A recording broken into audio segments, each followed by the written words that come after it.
Ya. Cocok ya. Ya yuk, ya yuk. Yuk, ya. Ki lho, contohnya lagu ini kesayangan ki lho.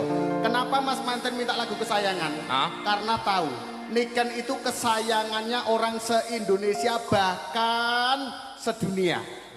Amin. Semangga. Kesayangan ki ora mergo aku ki kesayangan wong sak donya. Lah, Mergo Mas Manten ki sayang Mbak Manten ngono. Nah, rungokno kowe. Kupingmu. Iya. Iza. Ya. Ya.